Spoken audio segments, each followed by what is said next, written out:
Yo guys, welcome to a brand new video. Today we're doing a Destiny 2 dungeon tier list. I was thinking we could do the raids and the dungeons together, but it would take so long because I filmed this video yesterday and it took me 42 minutes to do the tier list, and there's not even that many things. So I'm going to make this a lot faster, hopefully under 20 minutes is what we're going to be going for. We're not doing the dungeons in order, but if you've never done a tier list before or seen a tier list, S tier is the best, D tier is the worst, and then everything in between. So let's just get right into this. I don't want to yap on for too long. Let's try to make this fast, because, I mean, you know, it doesn't really matter too much. Starting with the first dungeon on the list, Duality. I remember this dungeon. This was the first dungeon I did. Not the first dungeon I did. It was the... What was I trying to say? I was going to say it's the first dungeon I did on the first day, but it's not. The first dungeon I did day one was Grasp of Avarice. I don't think we did Duality of day one. I don't remember. But I remember I did it with ImNexusss and this other dude. And it's a good dungeon. The armor is terrible. The weapons used to be very good. They're not that great anymore. The exotic is mid, I would say, in the current sandbox. And everything about it, it's my favorite dungeon. It's a fun solo, but I think the armor kind of brings it down a little because armor is not great. I guess certain pieces could look good with certain things if you're like mixing and matching, but overall the armor set is not great. But I'm gonna put the dungeon at S, even though we kind of just shit on it. But this is my personal favorite dungeon, so we're putting it at S. All right, and then we got next is Ghost of the Deep. This is my least favorite dungeon, mainly because of the final encounter. This solo was miserable. The solo flawless, I should say, is miserable. I've done this dungeon solo twice. Never solo flawless. I only wanted to do it solo. I made it all the way to the end and then died, and then I didn't. The final fight solo is so unbearable that if you've ever done it, go check it out or do the dungeon. But if you've never seen the final encounter solo is miserable. It takes so long to get to a damage phase. You have to play so safe. If you mess up one thing, you'll just get one shot out of nowhere. Like, it is miserable. I did it on Titan, Hammer Titan, when that was still really strong. With just you just need the hammer. But yeah, that's when I did it. If you do it on that then it wasn't too bad. But even then, you could still die. Fucking just get randomly one shot out of nowhere. So I'm gonna put it at D just because I hate it. The first encounter is way too long for no reason. I feel like 3 statues would be enough. The traversal between the first and second encounter is ridiculously long. It should have been halved. I don't know why it needs to be so long. The weapons are decent. The GL, the stasis wayframe GL, that is all right. I never really used it. The machine gun, no, it's not a machine gun. The SMG, I mean, is pretty solid. Has a good real demo. Incandescent. If you're into that, go get that. The rocket is definitely the king of this dungeon. The exotic is not that great. It was really good for Strand Titan, and I guess it could be for traversal if you're doing something with it. But other than that, it's a Strand trace rifle that can make the Strand anchor point things, whatever those are called. So overall, I just think this dungeon is miserable altogether. It's long. It's just, yeah, I just hate it. Grasp of Avarice is the next on the list here. This is the 30th anniversary dungeon. This is the dungeon where you can get Gallahorn from, or Yallarhorn, however you want to say it. Very good dungeon. I did this dungeon on day one with Nicholas and this one guy. Very fun. The weapons at the time were alright.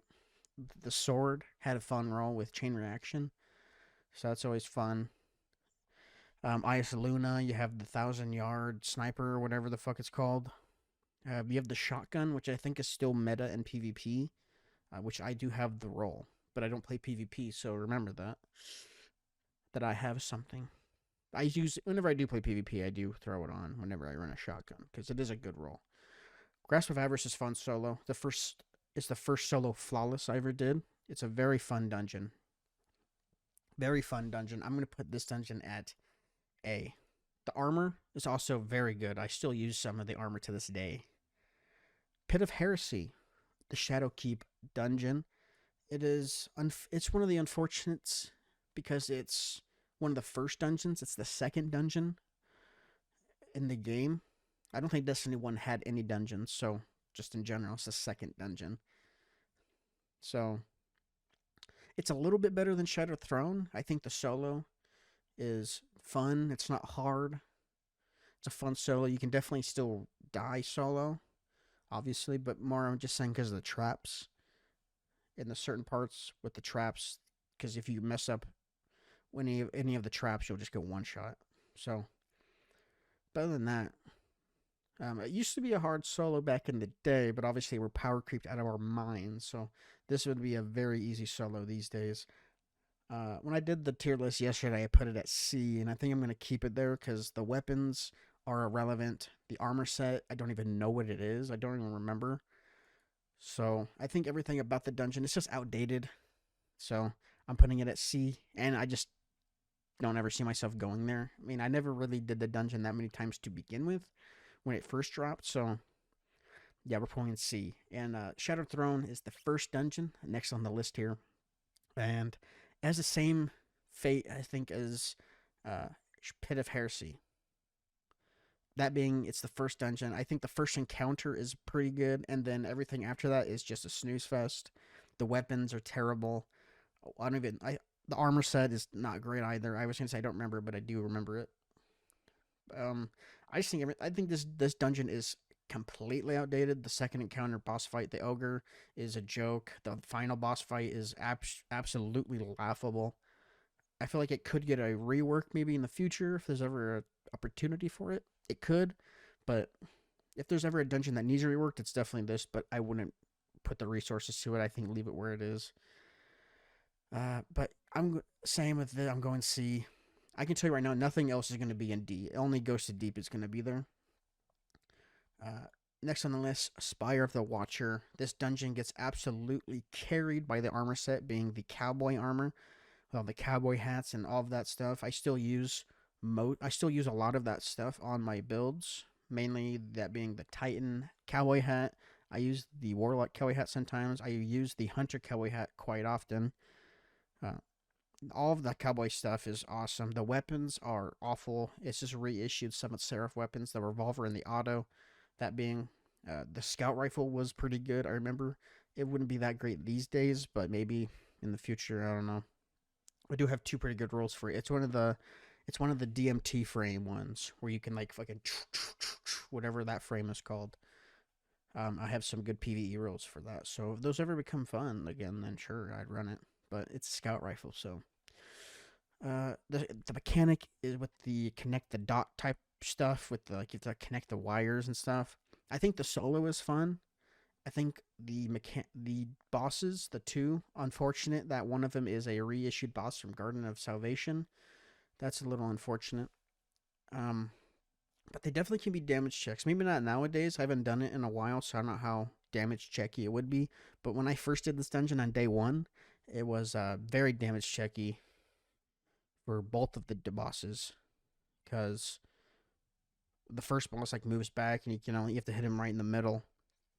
And I think we did Whisper. I don't remember, but probably not nowadays. They wouldn't be. But the final boss being a wyvern. The weapons, like I said, are terrible. The armor is, like I said, it carries this. The only good weapon I think out of this dungeon is the double action, or not double action, whatever the GL is, where it shoots two grenades at once, whatever that's called. Maybe it is double action. I don't know. I think double action is when you can shoot it with two different triggers, isn't it? You have to hit two triggers. Isn't that what double action is? That doesn't matter. But yeah, that's the only good weapon. And the exotic is pretty good. It has its moments where it can be very good. So I'm going to put this dungeon, I think I put it at B, because it is fun solo. The armor is very good. And I do think it's better than both of the C dungeons. So we're going B. And I think that is maybe a little generous for that dungeon. But overall, I thought it was fun on day one. Vesper's Host, the newest dungeon to drop. I think it's almost 2 months old, if not 2 months old now. Very good dungeon. I think the weapons in this dungeon are insanely good. That mainly being all of them. Velocity Baton is absolute meta. The uh, Chill Inhibitor, absolute, is probably the strongest weapon right now in terms of damage. It's definitely in the top three. Uh, the auto rifle is insanely good, mainly as well because of the origin trait on the Vesper of Host weapons. You haven't seen it. What it does is it charges. It'll give energy to your ability that is almost charged, if that makes sense. Let's say you used your melee and your class ability, and your grenade is like 80% charged. It's going to charge your grenade first, and then it'll charge. Let's say your class ability is like halfway charged, and your melee is 25%. Then it's going to do your class ability. It's going to give energy to the ability that is almost charged. So it's very strong. The auto rifle with jolting feedback, eddy current, that's the role I have. I farmed for hours trying to get just jolting feedback. I couldn't get jolting feedback on the AR to save my life. And it was actually concerning. My RNG was so fucking bad.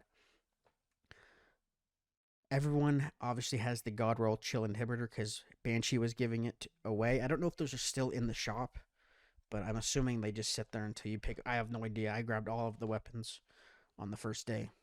But if you want that, go check Banshee. His had a God Roll Chill Inhibitor, so go pick it up. It was Envious Arsenal bait and switch, so definitely go pick that up.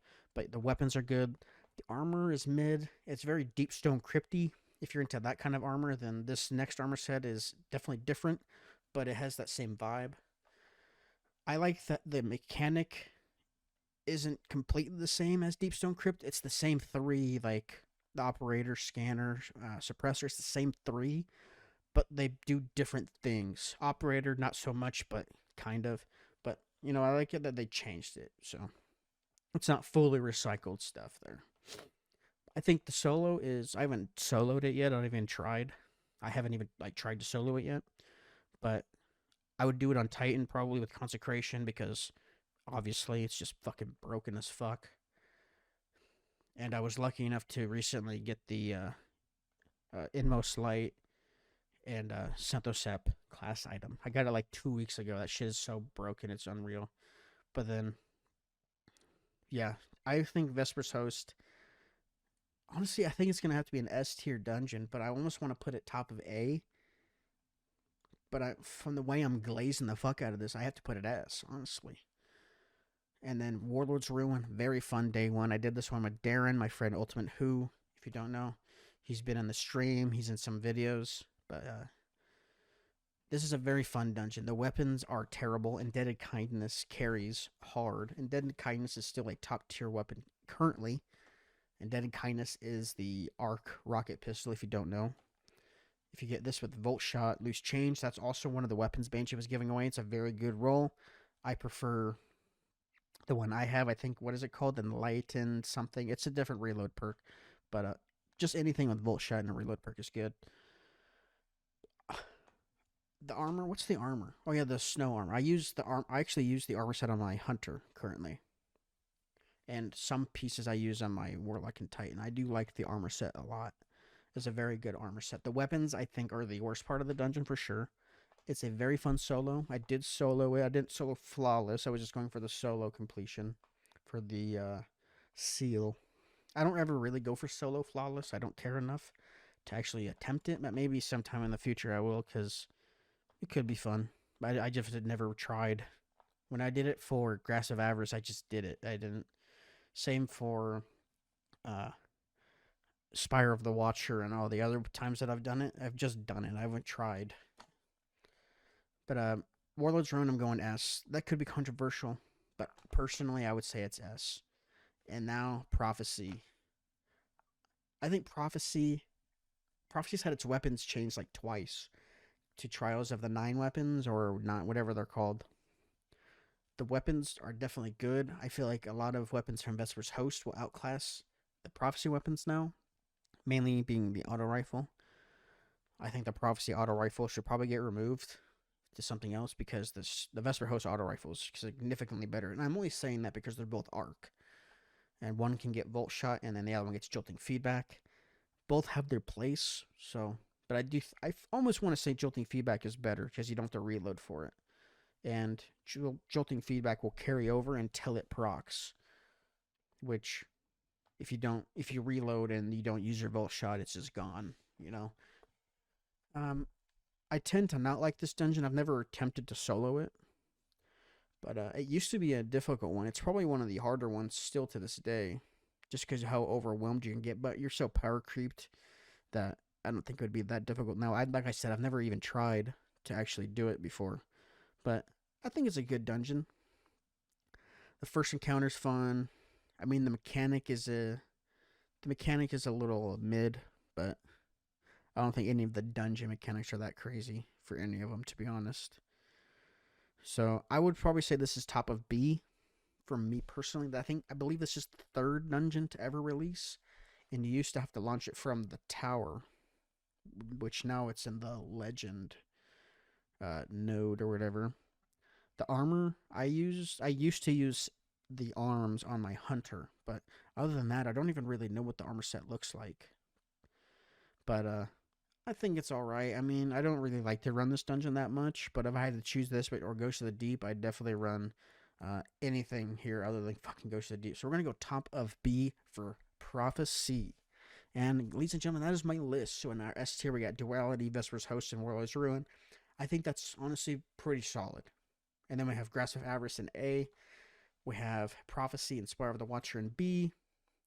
Pit of Heresy, Shattered Throne in C, and then Ghosts of the Deep in D. Let me know what you guys think of this list. I will link this down below as well. Excuse me, if you want to do it yourself. And that being said, if you do make your own, Prophecy wasn't actually on the list. I had to add it myself, so keep that in mind. Unless I can save it somehow. But ladies and gentlemen, that is my list for Destiny 2 Dungeons. The next time we do one of these, it's going to be Destiny 2 Raids. Not any Destiny 1 raids. I didn't ever play Destiny 1, and then a lot of those raids are actually in Destiny 2 now, except one. So, that'll be next time we do one of these tier lists. So, let me know what you guys think of this. And I do got some new build videos coming out, and I also have some content for Sea of Thieves coming as well, to mix it up a little bit. But I do have some new Destiny 2 builds coming out. One being a Mask of Fealty build, and then I have a Warlock build, a Warlock class item, exotic class item build as well. So expect those soon, and I'll see you guys in the next one.